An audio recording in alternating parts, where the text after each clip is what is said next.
Today, we're giving away one quick tip to help you immediately become a better Amazon PPC manager.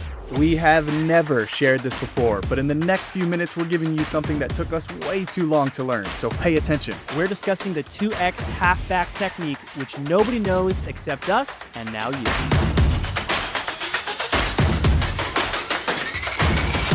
All right, we're going to be talking about the 2x halfback method, like Steven mentioned. Steven, you brought this idea up. Tell us a little bit about it, where you heard about it to begin with. So this is something that maybe some people might know somewhat slightly intuitively, but I don't think is very widely known, or at least has not been, um, I would say, synthesized in a good way to make it memorable. I think, fun random fact, a lot of information people like they know, but they haven't properly like synthesized it and categorized it mentally to make that information that they know, that knowledge, easily accessible and more just being better at applying it. So in general, I think it's always helpful to label terms and techniques so that it actually becomes a tool in your tool belt and not something that you accidentally do sometimes. So with that, the 2x halfback method is also known as overshoot and correct. And this is actually something that I learned when I was doing I started working on my private pilot's license. I was going through aviation school. And what my flight instructor told me is that if you're flying at, say, 3,000 feet and you want to climb to 3,500 feet, you can't just give it a little bit more throttle to try to start the climb. He would say give it twice the amount of throttle that you think you need. And then as soon as you start to achieve a positive climb rate, then cut back half. And now you're at where you actually should have been from the beginning. But the whole principle is, why do you give it twice what you think you need from the beginning? And there's two reasons for this. Number one is to overcome inertia. And as you may know, inertia is a property of matter. As you may know, inertia is a property of matter. And the second reason is to overcome the risk of potentially just under adjusting and not giving the plane enough power to actually begin the climb. And the same principle applies in a descent as well. So if you're at 3,000 feet and you want to drop by 1,500, if you just pull back a little bit on the power, you still have a lot of positive momentum and glide. And so cutting back half of that until you start to decline and then push back in half of what you took out will allow you to successfully begin that climb or descent. Now, let's bring this back into the Amazon space and how this applies. And it essentially is when you are needing to make an adjustment to your spend or sales or ACOS. So let's just say you're currently at a 30% ACOS, and the client wants to start like pushing more aggressively. They want to start working up towards 35% or something like that. Actually, okay, well, we already started this, so we'll continue with the climb instead of the descent. What we see too many managers do all the time, and this is honestly like where churn comes from a lot of the time, is the managers are afraid to spike the ACOS as they try to push a product from 30% to 35%. So they'll just do like a 5% increase on bids, and then they wait a week, and then they increase another 5%. And software automations do this too. So you're either automating the software, you change the target ACOS on the software, or you're doing things manually, and you're doing these, over the course of several weeks or months, you're slowly raising it until you get there. And it took you 2 months to get to the goal. And if the client after month one just thought you're not doing anything, they're just going to fire you. But I think a more probably appropriate example is if you're trying to reduce that ACOS. So let's just say you're currently at 40% ACOS and the goal is to get it down to 30% ACOS. What a lot of people do is they'll, pull back on the bids a little bit, try to like target a little bit lower. And next thing you know, the next few days, the ACOS is still at 40%.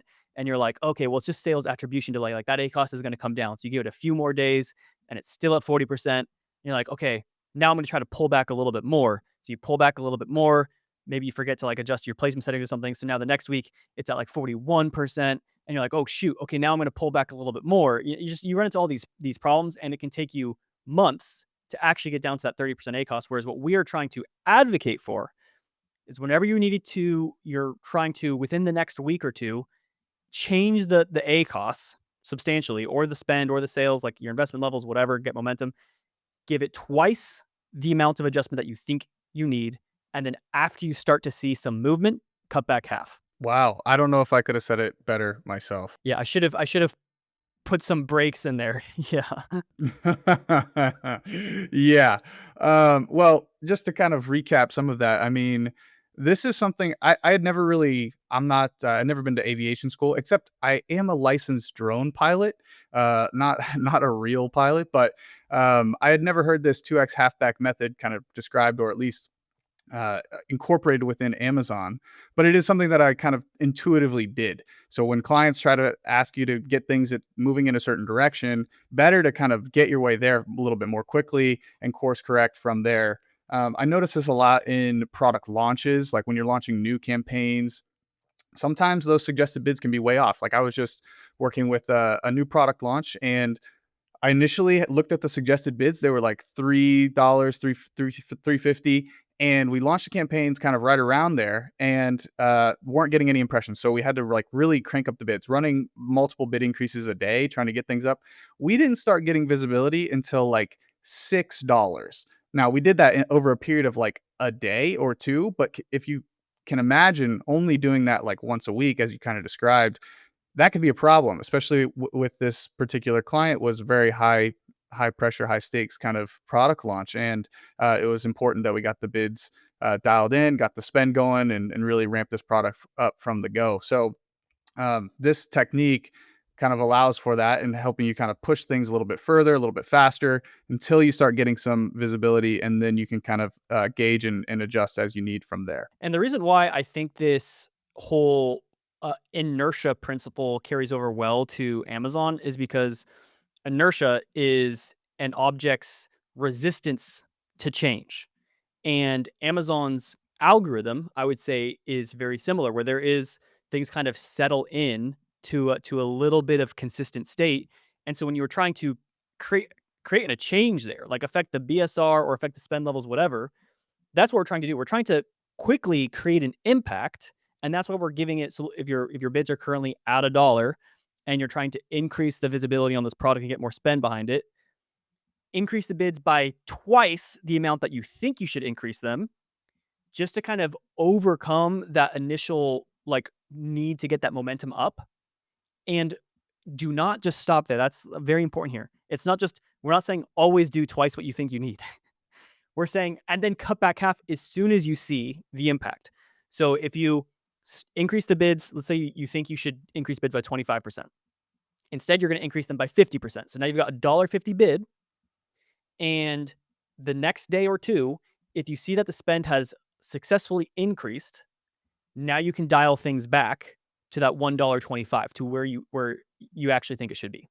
But if you just go from a dollar to $1.25, the two potential problems there are, number one, that might just not be significant enough of a change to overcome like ranking and momentum, BSR, all that kind of stuff. Amazon's very momentum centric. And the second thing is sometimes you just underestimate. You're a little timid, you're afraid to put too much throttle into the plane. And so you hesitate. And sometimes that's what we also found, like in flight schools, you give it twice what you think you need, and that just ends up being actually how much you needed. And then you don't have to cut back because you got the result. So in this case, like you're trying to increase visibility on this product, you're at a dollar, has no visibility. You increase it to you think you should go 25% higher. Instead, you do 50 cents higher. And now you're actually getting a good amount of visibility. The ACOS is okay. So actually now you don't need to cut back. So that can also sometimes happen. So it's those two primary reasons. It's the momentum principle, and then it's also just protection against you being too timid with your changes, because sometimes just being too timid, too scared, too hesitant can just result in nothing getting done in the account, even though you're working tirelessly trying to analyze everything and maybe getting analysis paralysis and monitoring things like a hawk, and just every week doing 5% more, 5% more, 5% more. And then the client's like, all right, you're fired. So that's what we're trying to guard against. And that's it. So I think short episode. Andrew, any final concluding thoughts? No, I mean, I could see ways that this could apply to a lot of different aspects of PPC too, like the bid increases, decreases, trying to get spend up, ACOS down, all these types of things. That's important. I think it could apply to like keyword selection too. Even like, there's times where I'm doing keyword research and it's like, I'm not sure if that's like 100% relevant for this product or not.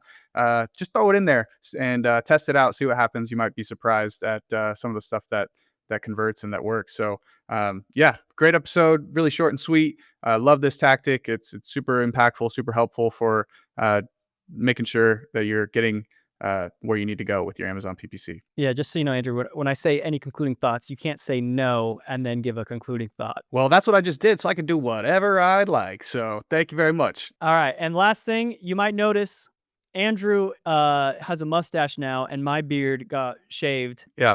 because we were filming something very special. So you'll see, we will post it on the YouTube channel of what was going on with our why we look a little different from the last week's episode. So make sure you subscribe so you don't miss it when it drops in a couple of weeks. And we'll catch you guys next time on That Amazon Ads Podcast. See you next time. And scene.